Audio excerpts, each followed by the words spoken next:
Hello, every pony. This is Nightlife here, giving you dun dun dun.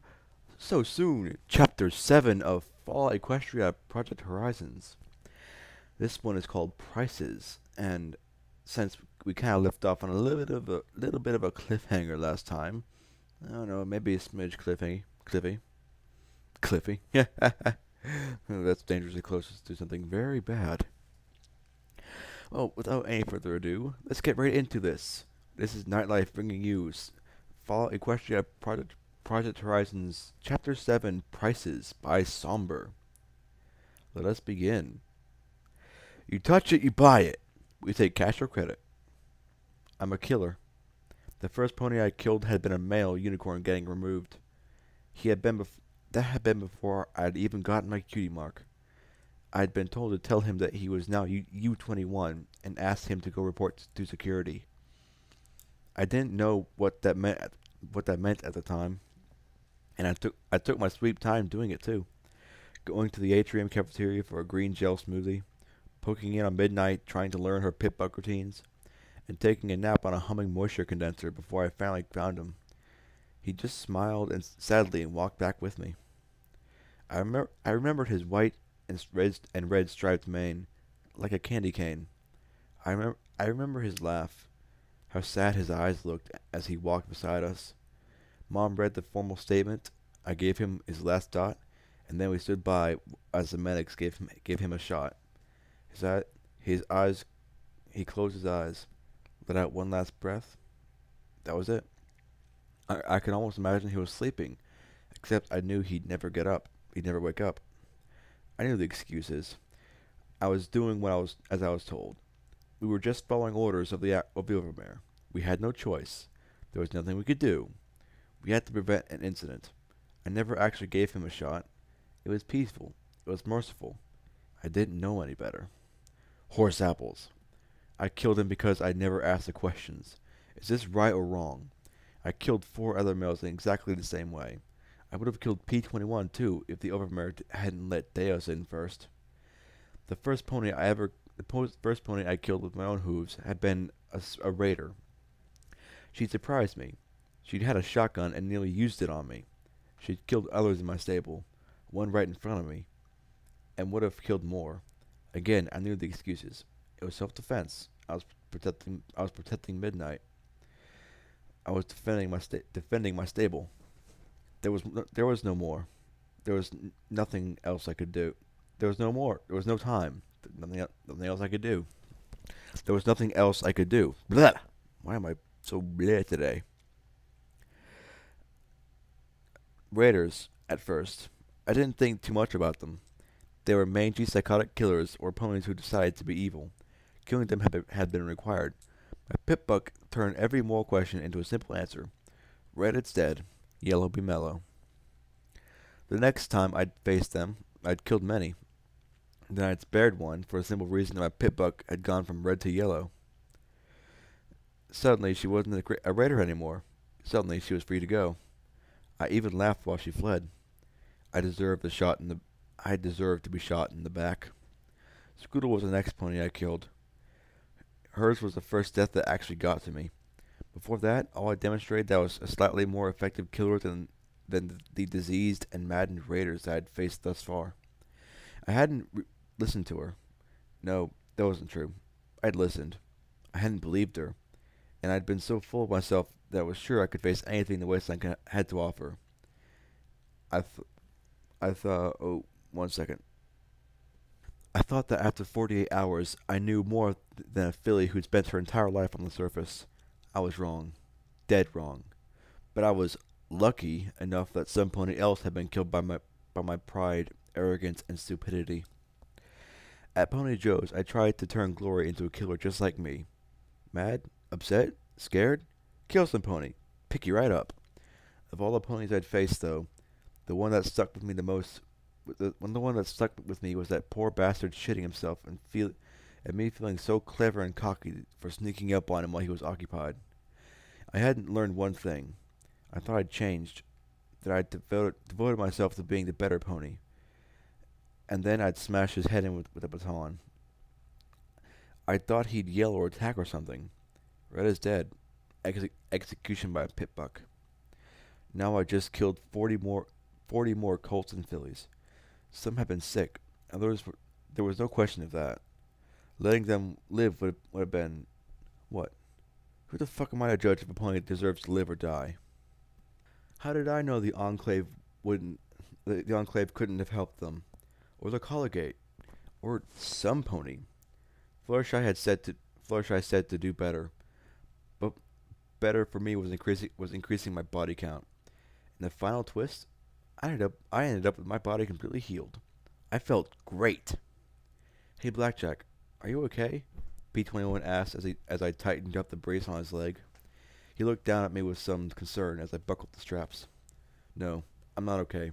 I'm a killer. I'm a cleaner, healthier raider with better aim. Yeah, sure, I replied with a smile. Not too tight? He shook his head.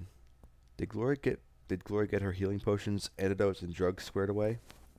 The Grey Pegasus had found some Enclave remains with a flight harness that doubled her pockets and holsters, holster. He nodded again as I straightened and walked to the exit into the stasis pod chamber. Blackjack, are you sure you're okay? P21 repeated the question. His dark eyes locked onto mine. Lips curled in a worried frown. Yeah, just fine. Shoot me now, P21. Let's grab Glory and get paid. Shoot me before I kill some pony else. Come on. Please, 21. Please, P21. Let's go. Please. Prince Splendid was not happy. The Colgate ponies were not happy. I really couldn't care less. But I didn't want them killing each other once I left. The Colgate can figure out what systems work and what systems work and don't work, and see if they can reproduce some of the more powerful spell talismans. The society can feed them and keep adequate guards so that they can work without being harassed. I looked at Splendid with a level stare, seeing him start to fidget and frown. They can also see about getting the stasis pods to work again to deal with your problem, and you'll have first dibs on their findings. He opened his beautiful mouth and closed it once more. I stared into his eyes, unblinking as I felt my horn twitch. What? The fuck does your horn twitch? It's a massive bone. What the hell? Oh well. The horn twitch.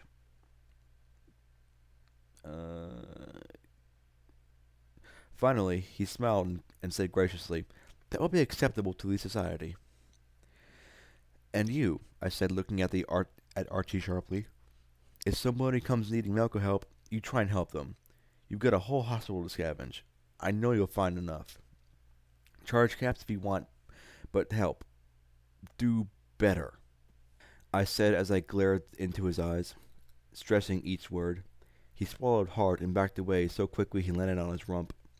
"Right, sure. The Colgate is always happy to help. I'll make sure my superiors know when they get here," Archie stammered quickly. I looked up towards the broken dome atop the interior chamber. Also, keep an eye out for Enclave.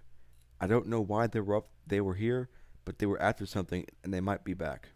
Hopefully Glory will fill me in soon on what that something might be. I knew she'd found more than just parts for her beam pistol. Prince Splendid signed the note to Bottlecap to pay me for his contract, and with no further delay we were on our way back. I took point, as usual, letting the pair trail behind me.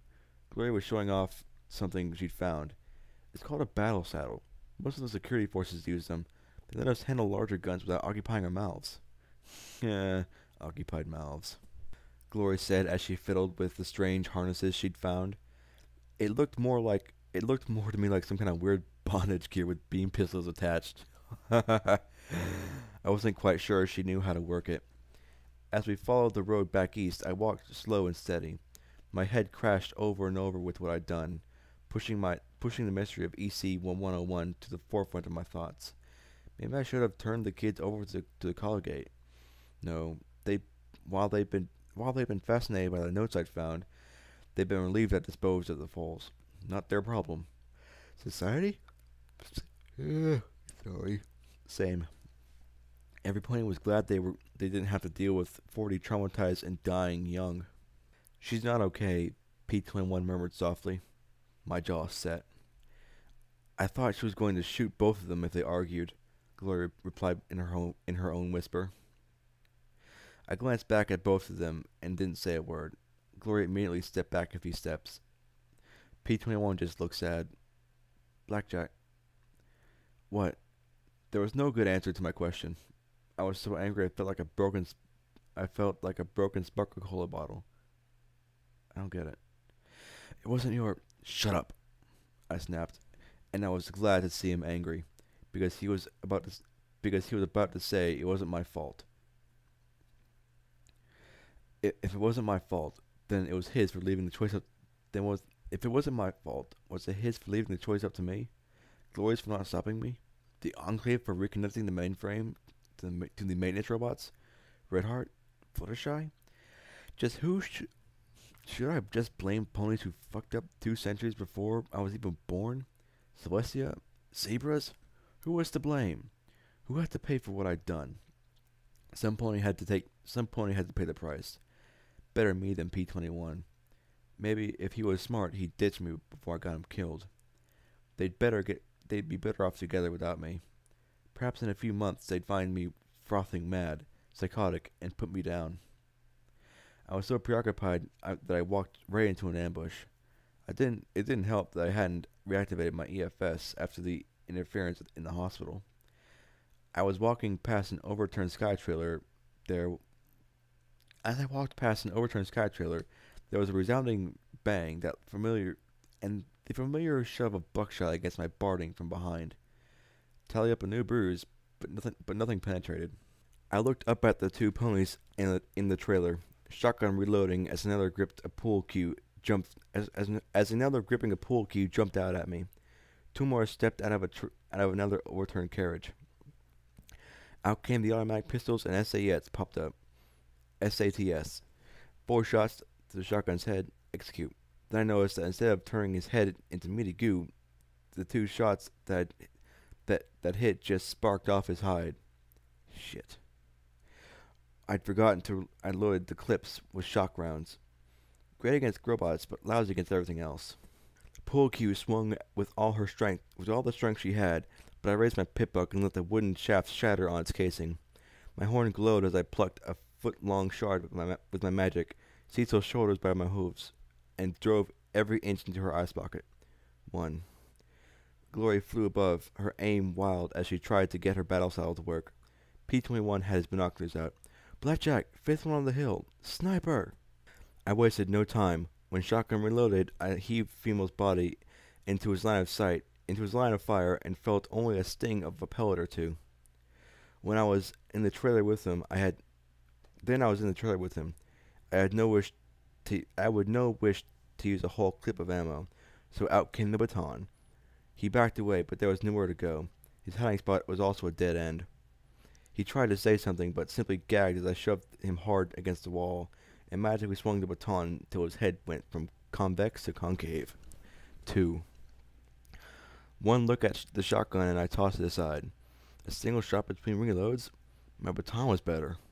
I did levitate a clip of lead rounds for the automatic pistol out of my pocket, and swapped ammunition before running back at the second pair Glory was keeping occupied. Her aim was horrible, but the beam pistols she'd hooked up to the battle saddle were quite effective at keeping the pair moving as she circled overhead. One with an automatic pistol didn't even see me coming. Automatic turned his head just in time to see me take a stance. Pistol raised, and aimed 5 shots into his noggin. There was little left. 3. The fourth one with a baseball bat tossed his weapon at me. At first it seemed nonsense till I saw him duck his head for a grenade hooked to his vest. His mouth closed around it just as my magic flicked the tab right off the end. His head lifted, tongue working to remove the pin that was already gone. I just stared into his eyes as his gaze widened in horror. Then his head exploded. 4.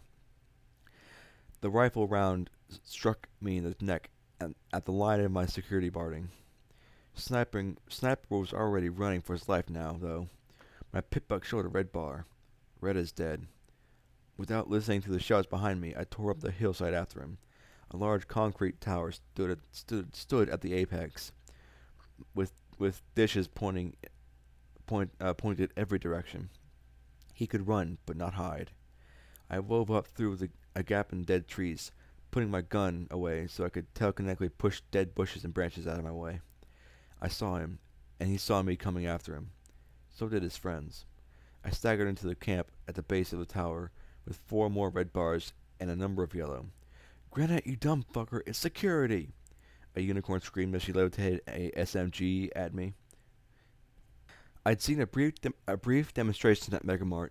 No time to use my gun against that rate of fire. Instead, I snapped out the baton again with a very specific target. Her horn. The swing fell just as she started to fire. With a purple sparkle and a spray of blood, the lavender spire shattered and the SMG fell uselessly to the dirt. Sniper tried to put another round in my back, but I ducked for the swing, and the shot went wide. The others drew a knife, baseball bat, and a tire iron. I levitated up her dropped SMG. Oh shit. I braced my magic and legs as I stood over the squirming, dehorned unicorn and unloaded a spray of lead that started with Sniper and then washed over the other 3. 5. 6. 3 seconds later, the clip was empty. 35 bullets in 3 seconds? I gaped at the weapon. The only way I could waste ammo faster would be to just dump it down the barrel of a shotgun and pull the trigger. 2 ponies were still squirming. My automatic stopped that. 7. 8. What the fuck am I doing? What the fuck am I doing? The automatic started to shake in my telekinetic grip as I dropped it into the dirt. They had been done. Why did I just kill them? They just killed 8. 8. Thank you, some pony whispered from nearby. That was when I noticed that these raiders hadn't been alone. There were at least a dozen ponies chained together by a row by collars. They were filthy, many bloody. The dehorned unicorn lay curled up, hooves pressed to the sheared-off stump of her horn as she shook. I had once heard getting your horn smashed was like having all 4 legs cut off. It'd take some serious magic for that injury to heal. The fuck is going on here? I've seen plenty of raiders. These weren't raiders. No, unless they were going for a full-on 12-course banquet. P-21 and Quarry ran up the road. "They're slavers," the lead pony said. The lead pony in the chain said as he stared hard at the unicorn. "Slavers?" I asked, frowning in confusion. The lead pony looked a little concerned that I didn't recognize the term. "I thought they were raiders." "Not much difference except in levels of crazy," he muttered. Not every wastelander is a psychopathic cannibal," he said as he looked at my stable barding. "Slavers round up ponies to sell us to places like Paradise, Appaloosa, or Philadelphia." The gray pony glared at the squirming unicorn. I knew that glare. They work a pony to death, and it doesn't take long. 9. My head started to count. "Blackjack," P-21 said in worry as I lifted the SMG, ejected the clip, and loaded it with explosive rounds. "Fuck!" Glory landed next to me. "Blackjack, stop. Please." Rage boiled in my vision as I ignored them and pressed it against the unicorn's head. 9. "The fuck is wrong with you ponies? Aren't fucking raiders enough? Why the fuck are you doing this shit? Why?" I screamed in her face, pressing the sword barrel against her clenched eye. "Am I going to have to kill every single fucked up pony in this goddess for damn wasteland just to end this shit? Am I?" I roared as I stared into her terrified eye. "I just gotta survive," she whimpered as tears ran down her cheeks. "I have a kid." If I pulled the trigger, I wouldn't stop. 9. Not ever. Make it 9. But here was a pony willing to sell ponies for caps. I could almost forgive raiders now. They were at least crazy. She'd chosen to perpetuate this nightmare. Her life was forfeit. I just had to end her. End everything. Make it 9. Be strong. Be kind. My grip on the SMG trembled as I slowly pulled away from her eye. Well, how's that working for you? I snapped. 8 was enough. 1 was enough. Fuck, I was crying too now. I tossed the SMG aside, grabbed her head between my hooves, and clenched it as I stared into her eyes. Get the fuck out of here. Find another line of work. Tell every slaver you know to find another line of work. If I see you doing this shit again, and I will turn you into paint. Do you understand me? I shouted into her face. Yes, she whimpered. Do you fucking understand me? I roared. Yes. I shoved her away from me. She took one last look and ran as fast as her hooves would carry her. I saw 14 pairs of eyes staring at me. Some looked just as scared as me. Just as scared of me as a unicorn. Others appeared angry I hadn't ventilated her. Fuck them if 8 wasn't enough. My death count was 1 less than it could have been. I looked at P-21, saying in a shaky voice, Unlock them, please. I walked away from the slaver camp. I found a rock. Pressed my face to it, wrapping my hooves around it, and I wept, choked, and sobbed. Then I felt a hoof stroking my mane. I peeked up at Morning Glory as she gave me a soft smile. You did the right thing, she said gently. I lifted my head. I wouldn't know the right thing from a hole in the head, I said as I curled up on the rock.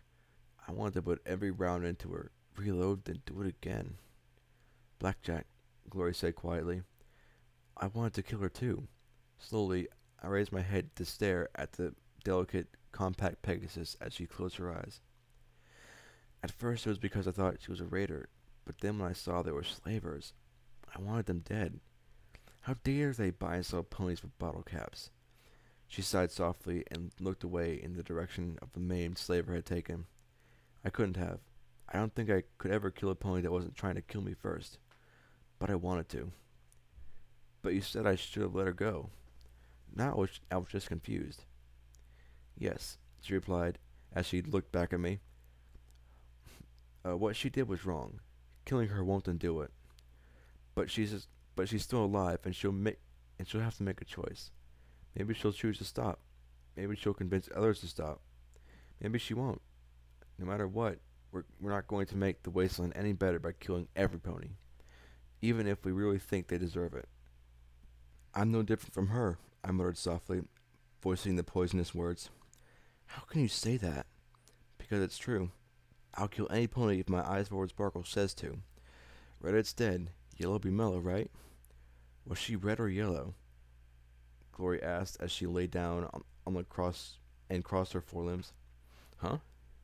She nodded in the direction the slaver had taken. Was she red or yellow when he spared her? I frowned.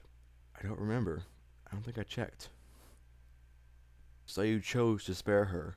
Not your pit buck, Glory said with a little cock of her head that made me smile. You're a killer, Blackjack, but you're not a raider. You can choose. You care enough to choose. Right, I muttered, and I gave her a smile. Clearly, it was what she wanted. Well, we should probably head back then. She rose to her hooves and flew up and over the trees, back toward the camp. I hesitated. She was right. I could choose. I chose to kill 40 Colton fillies. No pep talk or show of mercy would change that. There was a price to be paid for being a killer. I was going to pay it. ... It took about an hour to get the captive slaves freed and distribute the slavers' weapons. I thought the dozen freed ponies would travel together. Instead, they began to bleed off in ones and twos. Many shot me nervous glances. Apparently my little display proved just as unnerving as the slavers themselves. The gray colts in the lead got the SMG, though it replaced the bullets. The explosive rounds would probably detonate if fired on full auto. I probably could have sold it for enough to replace my shotgun, but at the moment I felt so damn numb that I couldn't care less about caps. They hit they headed off to the north, perhaps because I'd already wandered around it and cleared most of the raiders. The gray pony with the bow tie cutie mark was last to go. I'm headed down to flank, he said with a grateful smile. If you can get that far south, look up Frisk. I'll see about putting in a good word for you. I don't des- I don't deserve a good word. I deserve a good warning. Blackjack, contents under pressure, highly volatile, reacts poorly to bullets. Once we were alone again, Glory took her time seeing to my spreading bruises. Nothing serious, but I was thankful for the relief. Then I watched with a detached, surreal feeling as she took the dropped knife, tested the edge, and started to saw the head off one of the slavers. My eye twitched slightly at the sight. Glory, what are you doing? She didn't seem like the kind for desecration. She jammed the knife between the vertebrae and gave it a sharp twist. I winced at the loud pop. Well, you were talking about raiders, right? Was this the rehearsal? I got to thinking, why are raiders so aggressive? They attack every point on sight, even if they already have food, they attack. The only time they flee is in the face of overwhelming odds. So I was thinking that if I could examine a raider's brain compared to a non-raider's brain, I might be able to get to detect something. Um, I doubt Bottle Cap will be okay with us bringing in heads, I pointed out as she wrapped up the intact noggin. Besides, what are the chances that we'll run into raiders between here and Megamart? I had to ask. The fight with the raiders proved terribly short. 9. Almost disappointing. 10. There were only 4 of them, and they didn't have a gun between them. 11. Glory got her second head and looked decidedly happy about that fact. 12. Walking back, P21 asked about the radio. I hadn't turned it on. I hadn't turned it on since that broadcast by DJ Palm 3. But it'd be hours to reach the finders. Nothing hostile on my EFS. No excuse to not turn it on. I had to admit, I liked the music. So much of it was upbeat. The parts that were sad were also a relief. When DJ Palm 3 came on, I cringed. But he just warned folks around New Appaloosa to keep their eyes out for trouble and watch out for each other. Occasionally he referenced other ponies fighting the good fight all across Equestria. One that he called the Stable Dweller seemed to have completely shut down a town of slavers. Now that was impressive. I doubt the Stable Dweller would ever kill a room full of helpless ponies. And for all y'all folks who feel like you don't have a Stable Dweller of your own, here's a little heads up on what security's been up to. Yes, Hooverton, she's been busy, busy, busy. If you thought cleaning up the Manhattan Highway was impressive, you should have seen what security was doing in the hoof. It looks like the Fluttershy Hospital is open for business again, courtesy of... Whoa. Can this report be right? Or can this report be accurate? It must be. It looks like security actually got the Eggheads and Blue Bloods working together. Talk about a miracle. And it seems like she just got a bone to pick with the slavers in paradise. Let's play the audio. I froze dead in my tracks as my voice, slightly strained and tinny, played out from my pit buck. Get the fuck out of here. Find another line of work. Tell every slaver you know to find another line of work. I see you doing this shit again, and I will turn you into paint. Do you understand me? Do you fucking understand me? Followed by her cry of, yes. Did I really sound like that? Looks like the security mayor is just reminding Paradise that ponies slaying ponies who work ponies to death is wrong. And security doesn't like doesn't like wrong. So in light of that, Hoovington, this is just for you from Sapphire Soul's hit, whatever else he said, and the heavier beat that started when ignored as I felt numb from horn to hoof. Wow. I sat down right in the middle of the cracked road, then turned the radio off. Looking at P21, I gave my sweetest smile. Shoot me? Please? Please, please, please. Like it or not, you have to admit that DJ Pon3 is helping you. It's clear that the Finders and the Collegate were only willing to work with us because he told you because he told them what you've done. Gloria said with a curious smile that and a tilt of her head. So why resent it? I sighed. How to explain it without saying the wrong thing? It feels like a lie. Like he's playing me up. Like he's playing up all the best parts and overlooking what really happens. Sure, I got the society ponies to work with the eggheads, but what about the other stuff that happened? Would DJ Pon3 give me such a high praise if he'd known what I'd done back in the hospital? Even playing that record. Like I'm going to take out every slaver I come across. Are you saying that if you did come across a band of slavers and your pit buck labeled them yellow, you'd let them pass? P21 asked skeptically. No, of course not. But, and how did DJ Pon3 put it? Ponies selling ponies to ponies that work ponies to death needs to be stopped? Damn it. They were both smiling. I felt my head start to pound. Yeah, but then what's the big deal? Let him call you a hero.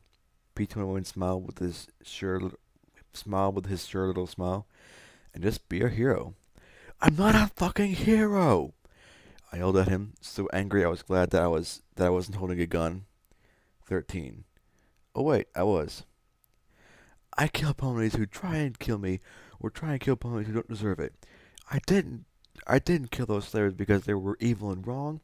I shot them because they shot first, and my pit buck was red. 13.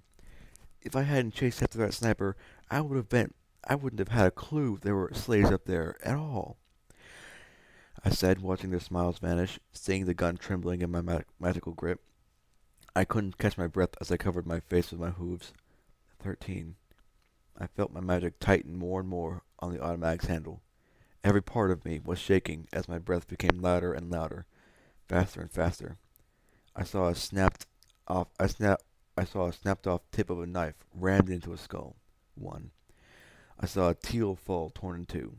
20. My body felt like it was burning up as I felt P21 shaking me, or killing me, whichever he decided. I saw a skinned Pegasus pop out of a box on a spring. Everything started to spin as I felt like I was falling off the world. I clenched my eyes shut, but I kept seeing, but all I kept seeing were ponies dying. An eyeball popping under my baton. 22. A head disintegrating as I raced out of the tunnel. 9. Guts spilling out amid bones. 20. Automatic fire tearing holes into three ponies. 73, 4, 5. Pushing a button. 27 to 67. My heart beat harder and harder, and I could make out the distant noises of them saying things to me. Guts spilling from my torso. I felt like I was falling into the sky to break against the dark clouds overhead. The roaring in my ears chased me into the blackness. What was the price for killing so many? I awoke to the steady tap of falling water into a coffee tin near my head. My head pounded as I opened my eyes. I wasn't exactly sure where I was, only that I was alone. For once, I didn't feel like crying. I felt as though something inside me had snapped. Maybe I'd finally gone off the deep end and killed both my friends. Wouldn't that be something? Water dripped through a hole in the roof into the tin, and I could dimly hear the sound of rain. The room was small but neatly organized. A desk in one corner with terminal, a safe. A shelf held numerous books. A refrigerator in the second corner. Wastebasket. Then the cot I occupied in the third corner. I saw a toilet and sink through one open door.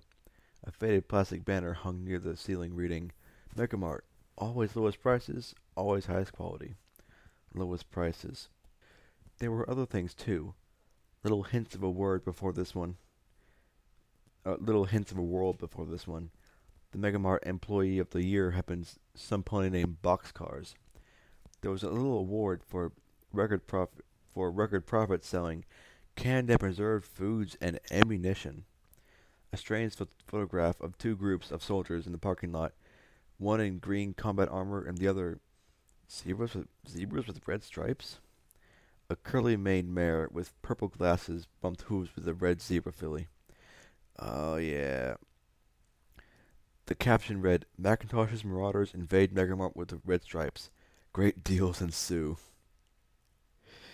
Uh, I was back with the finders, which meant that my friends were probably alive. I felt a little relieved at that, though. I should have felt more relieved. I'm sorry. Slowly, I rocked back and forth before tipping over onto my hooves. I could only assume that this was Bottlecap's office, though why I was here I didn't have a clue. My stomach felt like a pit, but there was some biological urges that needed addressing. Once I'd flushed, a drink of water from the tin helped alleviate some of the pounding in my skull. Welcome back, Bottlecap said softly from behind her desk as she casually turned the pages of a book, making me jump. My magic immediately grabbed for weapons that weren't there. It took me a moment to finally sit back down on my haunches and blink at her as she scanned a hoof along the page. You are a very quiet You are a very quiet pony, I muttered, feeling embarrassed by my alarm. Not really. You have very noisy bowels. Leave the fan on and close the door, she said as she continued to read.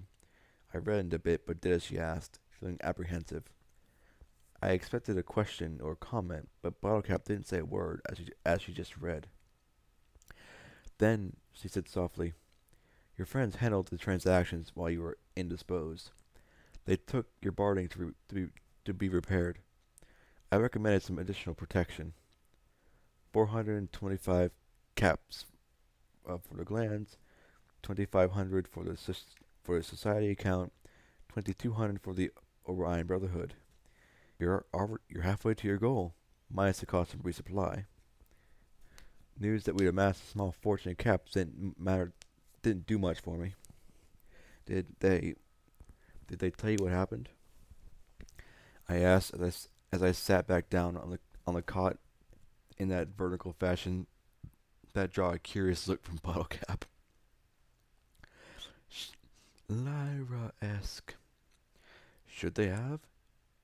You were unconscious and when the three of you got here. I felt you recovered better with some privacy. She looked up from her ledger and gave a little smile and shrugged. I'm usually too busy to sleep, so it was no trouble. I rubbed my face. I fell apart out there, I admitted. I must have gone a little crazy. Perhaps, but I doubt it. I suspect it was simply the result of you throwing yourself at a bit too much wasteland. I take it that, DJ Ponthew's accounts aside, your experience has been somewhat terrible. I cringed in anticipation of the H word, but it never came. Instead, Bottlecap looked back down at the book. I never understood the habit of casting ponies into roles of hero or villain. It seems a bit immature. So you don't think I'm a hero? Hero. She said the word almost with disdain. The wasteland is no place for heroes. It chews heroes up and swallows them. They burn out, burn up, or change for the worse. The price of being a hero is just too high in the wasteland. Bottlecap said as she sat, looking at me with a warm smile. I think you are an individual and judge you accordingly, instead of holding you to some romantic ideal of how I think you should act. I gave the yellow mare a grateful smile in return. Well, thanks for loaning me your bed. I'm better now. I should probably check in on P-21 and Glory and look for more work. Yep, all better now. Whatever had happened on the road was done with, and I didn't have to worry about it. Nope, not at all. Guts spreading over cracked asphalt. Not at all. It's 3 in the morning, Bottlecap said simply. Your friends and most of Megamart are asleep. Oh, I didn't mean to keep you awake, I said as I looked over the ledger, but it made little sense to me. What are you working on? Finding ways to keep Megamart in business, she replied as she looked at the numbers. The same thing I do every day. You work on the Manhattan Highway gave us some wiggle room, But we're bleeding trade month after month. Really? I'm sorry you're losing money. I knew less about business than I did terminals and medicine. My condolences seemed to amuse her. Money comes and goes. What we're losing is trade, she said as she closed the ledger. There's 3 trade hubs for the finders, and we're all in competition with each other. Competition? If you're finders, shouldn't you work together? Bellcap sighed and walked to the fridge, taking out 2 sparkle colas. She bit the caps off and spat them into her desk drawer. I levitated over. I levitated one over and enjoyed chilled carroty goodness. It's more complicated than that. You see, my father is the owner of the finders. He has 3 daughters, one of which is me. Each of my sisters controls the other 2 hubs, and the other 2 hubs. Unfortunately, my sisters and I have differing economic philosophies, she said with a scowl and a regretful sigh. When father dies, one of us will assume control. I'm sure you can see the dilemma. I'm afraid I still don't get it, I replied. Sorry, I wish I was smarter about this whole marketing stuff. One good thing about talking to Ballcap, it occupied my brain power. It occupied all of my brain power. I barely thought about pushing a button. Barely. I swallowed as I felt my hooves shake on the ground. What, you don't get along with your sisters or something? Caprice is of the opinion that the refiners should diversify away from pure salvage. She peddles sex and chems to any pony willing to pay for it from the finder's hub and flank. She sees nothing wrong with sucking every last cap out of an addict. She's quite experienced at that. She scowls in thought, then glances at me with a small smile. As you can guess, she simply thinks I'm a prude. I don't understand. Isn't getting caps the point of business? What would be the point of having a pile of caps? To swim in? Bottlecap said with a smile as she dug out one of the caps and held it up. This is just a stamped piece of metal. What matters is trade. Talking, taking goods for caps, selling goods and getting caps. The amount of caps doesn't matter compared to the trade. If anything has a chance of holding us together, it's trade. After all, everybody wants something. I laughed softly, hoping I wasn't being rude. Sorry, but you sound so serious about it. How do merchants save Equestria? Is that so shocking? Trade requires rules, understanding, and agreements. It demands a certain level of respect and acknowledgement from others. I suppose I could have pushed my profit margins a little more aggressively, but that would strain trade even more. This way I help contribute to the peace and order of the wasteland, Bottlecap said as she finished her sparkle cola. I know it might seem silly, but it's a big wasteland, and I'm absolutely lousy with a gun. I remembered how often I thought I was useless because all I could do was shoot things. Trust me, being good with a gun isn't much better. I disagree. Bottlecap cocked her head with a pleasant smile. You do things, Blackjack. By your hoof and your will, ponies live and die. That's a power that... Her eyes looked at me sullenly and sadly. I see. My heart redoubled its pounding. I struggled for breath. The bottle of sparkle cola slipped from my magic, and the brown fluid sloshed over the floor. I did everything I could to stop the shaking in my forelegs. It's not a power I should have. That any pony should have. She looked at me steadily and didn't say a word. She waited for my heart rate to slow, for the vertigo to pass. Then she spoke in a softly respectful tone. But it is a power you do have, Blackjack, and it's a power that many ponies are willing to use, eager to use. I use my power to kill children, I said as I clenched my eyes shut. I could still hear the singing. Why have we sung as they died? 40. I couldn't help myself. I poured out every terrible event that occurred, finishing with what happened with the raiders. Ballcat closed her eyes, seeming to ruminate on everything that I told her. Then she said quietly, There was no right choice, Blackjack, but I would have done the same. Slowly, I opened my eyes to look at her sullen features. The Colgator find ponies, but they don't care for fixing ponies broken centuries ago. They're more interested in discovering lost spells and technology. Those foals would have remained left there, would have remained as you left them for centuries. They would have pulled. They wouldn't have pulled the plug. They simply would have closed the door. As for the Enclave helping, why would they? They weren't Pegasus foals.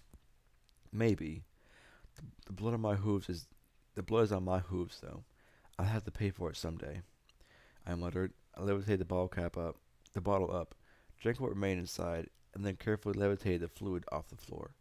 I wasn't very sure I could do it actually, but I managed to get most of the spilt soda into a fizzy, dirty, faintly radioactive ball and down the sink.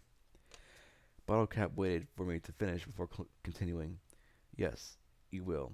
You're paying for it right now. I looked at her in shock. I expected what had I expected? And you'll keep paying for it until you don't care anymore. You'll pay for that blood even if you do nothing but sit back in a glorified store. You? But unless your employee discipline policy involves executions, who have you killed? I gasped. Bottle cap? A killer? I wasn't seeing it. You've seen the bounties posted. I'm not naive enough to believe that they're all guilty and deserving of death, but I connected bounty hunters to bounties. I sell the ammunition and weapons that kill them. In my own way, I facilitate the deaths of thousands of ponies. But I have to hope that in the end, I've helped more than I've hurt.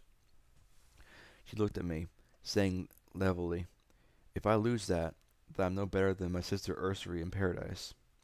Ursary? I straightened as I remembered the freed ponies mentioning Paradise. I might not be a smart pony, but I made the connection. Your sister runs a slave market? The finders are involved in slave trade? We are now, Ballcap said as she closed her eyes with a reserved frown. Ursary believed it was a mistake to ignore the slave market, that ponies were every bit as a commodity as salvage or sex. She sighed softly. Like I said, Megamart is losing trade. More and more ponies go to Paradise and Flank instead of here to exchange their goods. And when father dies, I'll either be selling drugs and flesh or ponies. She smiled grimly, though more likely I'll simply quit and set up shop in Tempo near Friendship City. Something I'm not willing to buy or sell. Somehow I figured she wasn't talking about salvage anymore. I looked at Bottle Cap for the longest time, feeling odd emotions turning inside me. Respect? No. Admiration. Here was a pony who had lived in the wasteland her entire life and refused to sell out her integrity. Even when it hurt her business, she insisted on doing the right thing. I didn't really think it was possible for businesses to care more about their effects than wealth. I suddenly had a feeling about how I could pay off my debt. So, how do I hurt her trade? I asked quietly. Are you able to? Bowcap stood and walked to me with a probing expression. Because if you want to do something in the wasteland, some pony's going to get hurt. Maybe you, maybe your friends, maybe some pony who deserves to get hurt, maybe some pony who doesn't. Can you handle it? Then I realized what she was asking me. Could I hurt? Could I kill? Could I handle paying the price for being a killer? Or would I keep breaking over and over until there was nothing left? I don't know, I replied. I thought I was. Now I don't know what to think. Guess we'll find out, Bottlecap said softly. You already struck a blow against her, thanks to DJ Palmtree. I'll never know how he got that recording, but I'm sure every slaving bandit is wondering just how much of a threat you really are. The more you disrupt their supply, the better. But eventually, you'll have to tackle the demand. Some, like Red Eye in Philadelphia, probably wouldn't stop unless he died. But there are others, like Brimstone's Fall, where the slave operations are smaller and more manageable. I glanced at my pit book and noticed that it had added a square far to the south and west of Megamart. How did it do that? Bowcap noticed my look and smiled. I can't, of course, offer you a contract for this. If my sisters thought I was deliberately undermining them, it would be all out war within the finders. I looked back at her. Do better. Could I? I had to. Otherwise, I'd be nothing more than a killer. Know any contract work in the area? I offered a tense smile. After all, trouble seems to find me easily enough. When it does, who could say what'll happen? Yay. The jobs were simple and legitimate. Patrol a sunset highway between Megamart and Flank. Poke through the Miramar Air Station for some electronic parts. And deliver some mail to Flank's residence. The route would also take me within spitting distance of Brimstone's Fall. If something should happen that put a dent in the demand side of slave trade, then it not only helped the ponies in the wasteland, but Bottle Cap as well. I wasn't sure if I was good with this or not. Unlike my first talk with Watcher, I didn't feel much more confident. I still wanted to do better though. Watcher, DJ Palm 3, Bottle Cap, even the figurine of Fluttershy all extolled me to do better. Do more. Help others. If I did, maybe I'd be able to come to terms with all the wrong things I'd done. Pay my price. Still, first things first. Get a new shotgun and pick up my barding. Specialty rounds were effective, but hell on the workings of a gun. I need to save them or start carrying backup shotguns. Actually, given that every pony was asleep at this hour, I should probably go back to bed until dawn. The thought of trying to take a nap didn't appeal to me much, though. Annie up, I heard a mare, Keystone, I think her name was, say from the entrance. My ears stood right up, and I moseyed over to where the 5 ponies sat around the table. They had cards in colored chits. A true, real smile crossed my face. Deal me in? I asked. I gave her my widest and sincerest I won't tell the overmare smile. The mottled gray and green mare looked up in surprise, and a little suspicion. You know head and hoof style? I shook my head, but I guess they knew we'd gotten paid today. It was actually really similar to the style of poker Rivets was fond of. You get 2 face-down cards, your head, then 2 cards turned face up, your hooves. Every round you added a card to either your head or your hooves, and you raised your bet. Every pony made the bet. Every pony made the best hand out of 7. With 6 players, that meant keeping track of 42 cards. With half a deck in play, it was more gambling than figuring out odds. They forwarded some chips for me and we got playing. In 2 hours, the game broke down more and more between me and Keystone. She was a lot smarter than me, and she kept making smart bets. Me, I won big. I lost big too. Still, I won just a bit more than I lost with each hoof dealt. The cards in the winnings were only half of it, though, contrary to what I thought, I'd missed this. The banter, the jokes, the remembrances of a life I didn't expect to kill some pony every day. Then, of course, there was the whiskey. I had to admit, I have never really drunk before. We didn't have alcohol in Stable 99, so my first drink went down like a sparkle cola. Once I'd stopped coughing and choking, I figured out whiskey was supposed to be drunk slowly, rather than fast. And soon, I had a pleasant warmth in my belly that quickly drove out all the fears and doubts rolling around in my skull. I felt happy. Then I saw a ghost. The unicorn buck stood at the end of a row of scrap metal. His brown mane and tan hide were nothing spectacular. The only thing that stood out was an odd cutie mark. A cutie mark identical to P21's. U21 rose to my... U21. I rose to my hooves and disappeared out of sight. Deal me out this round. I need to... take a leak. That was information I did not need to know, Keystone replied, happily taking my cards when I ran down the row. Okay, we've done the row. She called out to me, Hey, towards it that way. Don't be pissing on the merchandise. Here, pony, pony, pony. I called out as I made my way to the end of the row and turned. I just want to ask you a few questions about Mr. Deus and Sanguine. I'm not gonna hurt you. I really hoped I wouldn't have to hurt him. It'd be nice to get some answers without hurting somebody. I spotted him fidgeting next to two pallets, stacked high with rusty generators or electrical equipment. He stared at me, swallowing as he trembled. Hey, you 21. You met somebody named Sanguine. I really want to meet him too. I'm sorry, he muttered, then his shaking stopped. His lips curled in a small, satisfied smirk. But he only wants your pit buck. His horn flared brightly. Oh, horse, I started to say. Then a powerful telekinetic field wrapped around my throat and squeezed tight, lifting me into the air. Then, what I had taken for a heap of scrap rose to its hooves. Hello, security cunt.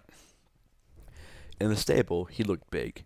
Now, he looked huge. Even ignoring the metal plates fused to his hide and pistons supporting his weight, he stood a whole head higher than me. The sight of metal plunging into flesh, distorting it as he moved, would normally have turned my stomach. Would normally have just at the moment though, I had enough sobriety to notice, but more than enough inebriation not to care about it. Or that I was dangling between his massive guns. You have no idea how aggravating it's been to find you.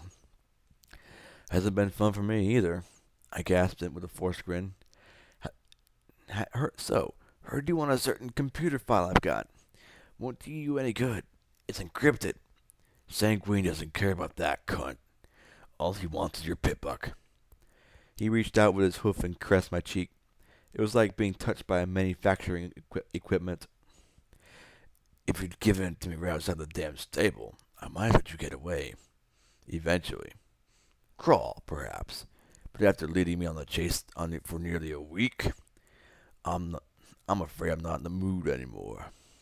Funny, I laughed in his scowling, ugly face. If you pulled this a few hours ago, I probably would have just given you my pit buck. Probably the leg, too, I said as I gave him a little smile. He blinked in confusion and looked at me. There's just two little problems right now.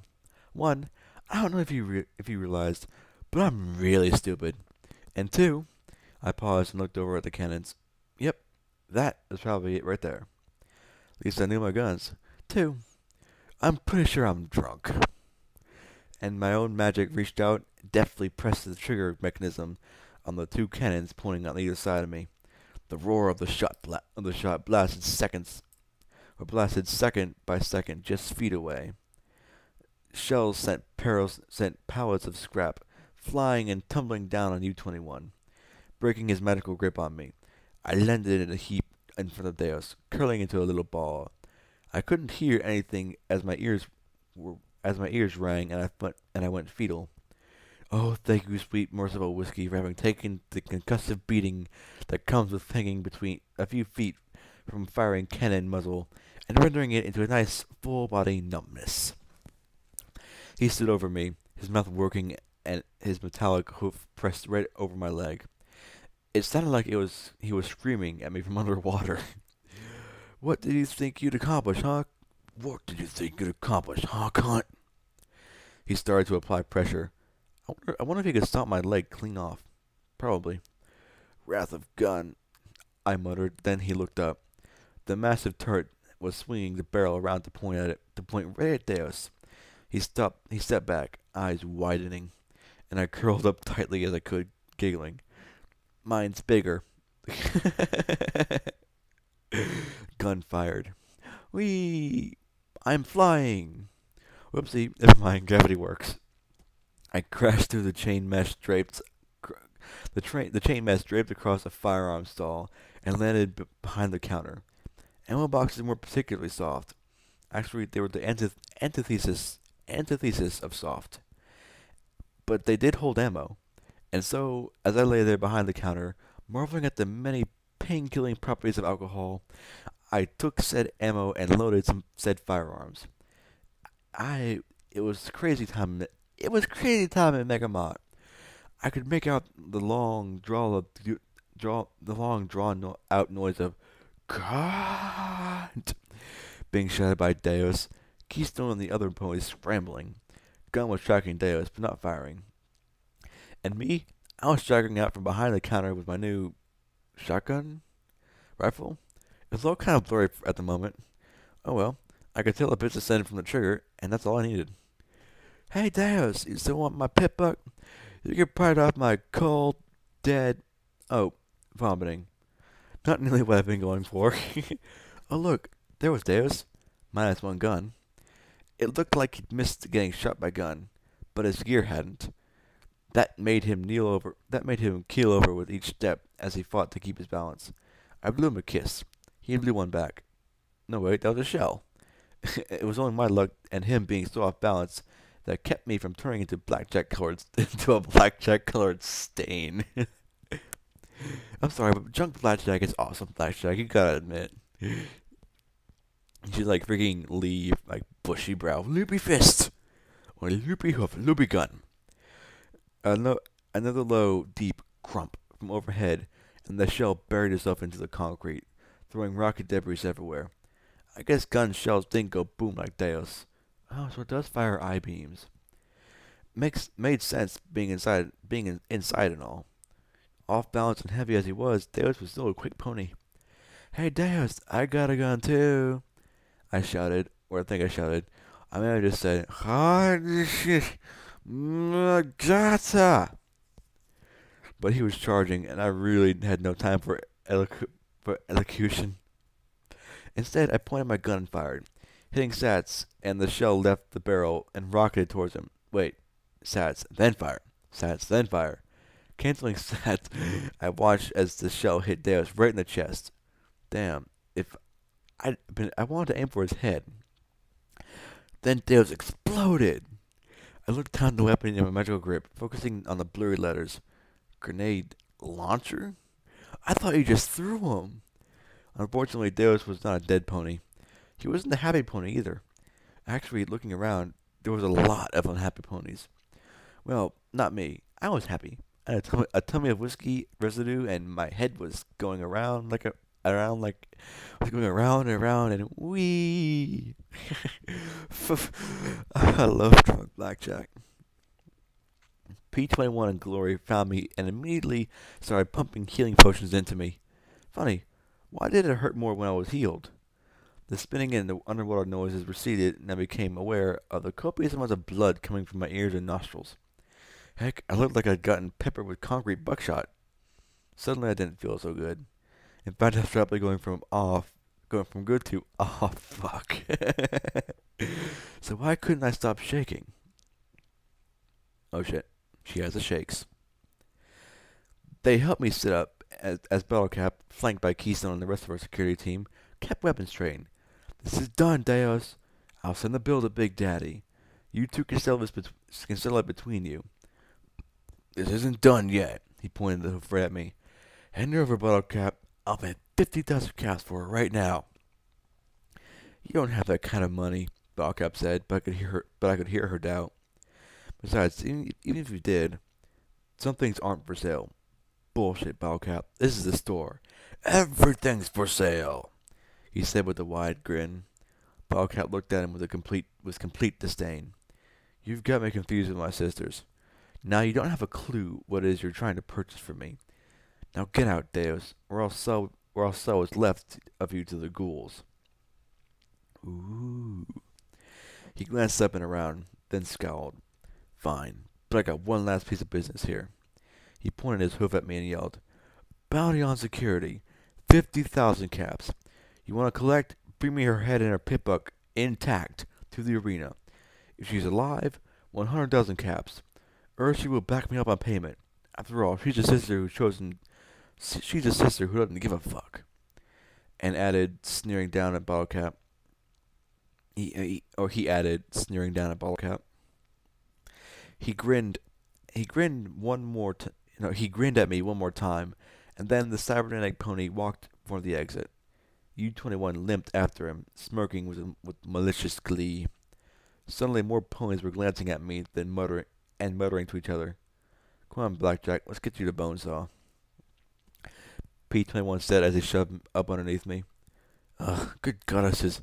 We just fixed you up, Blackjack. It's like there's some universal rule that you have to get hurt all the time. Just the price I pay, I muttered as they helped me away. I was getting pretty familiar with Bottlecap's office by now. Deos had come in like any shopper and simply waited, knowing that I'd arrive eventually to collect my contracts. Now that there was a price on my head, Keystone and Bottlecap had thought it best I recover out of sight before I started to riot.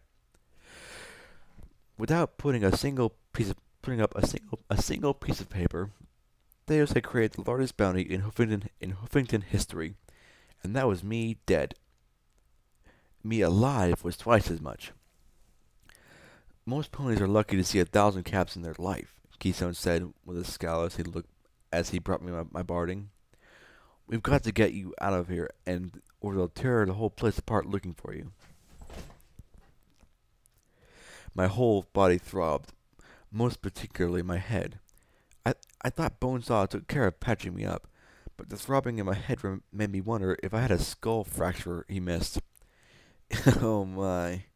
Did you have a whole bottle of whiskey? Holy crap. Oh well. He'd missed. Even with everything he'd done, I still felt like I'd been shoved into a dryer set on spin. I regarded Megamart's security chief with a curious smile. Not looking to collect yourself? Keystone didn't smile back. The mottled gray and green mare gave a snort. I'm not an ungrateful shit. You helped us and you helped others. I get my paycheck from the honest way now, he said and tossed the barding down on the cot beside me, courtesy of your poker winnings. I levitated it and frowned. Why was it heavier? What happened to it? I, I felt stiff plates soon underneath the Kevlar's weave. Armor plates. I thought you'd need something a little more substantial. You get shot way too much, Keystone said with a small smile. It also includes something special. I also include something special. Hurry up and kill Deus so we can have another game. Any clue where I can find him?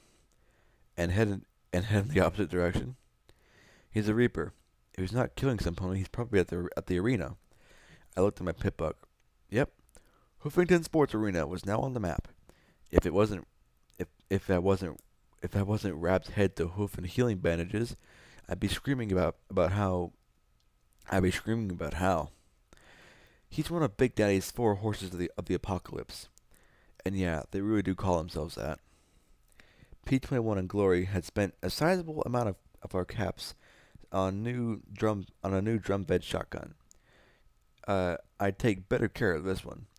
There were also backup automatic pistols and a brand spanking new baton. Thanks. It's not even my birthday. I looked over at Bottlecap. So I'm guessing those jobs are going to be on hold for a while. The lemon mare smiled and why? Your bounty doesn't disqualify you from getting paid for other jobs. Every trade hub is supposed to be neutral ground, and you can stay in Glory at P-21 to collect payments. Just be careful. That is a lot of money for a bounty, and I know many ponies who wouldn't care if you're security or not. Not to be wet blanket, but how are we supposed to get out of here without said hordes of avarice descending up on us the second we set hoof off the door? P-21 said in a perfect deadpan wet blanket fashion. Balcap just smiled, and my mane proceeded to itch. Footnote: level up. Dee-dee-dee-dee. New perk: quick draw. Holstering and drawing weapons is 50% faster. Quest perk added: the stare. Level 1. You can intimidate non-hostile contacts through eye contact. Ooh, yeah. So, it's midnight. I'm going to get this finished, upload it, and all y'all are going to be happy because you have 2 chapters today, technically. I'm sorry my voice crapped out there at the end. Tired, cannot enunciate when tired. I am very, very sorry. I will try to get some caffeine next time so I can speak coherently. Oh well. This has been Nightlife giving you Chapter 7 of Fallout Equestria Project Horizons. Price. Nightlife. Out.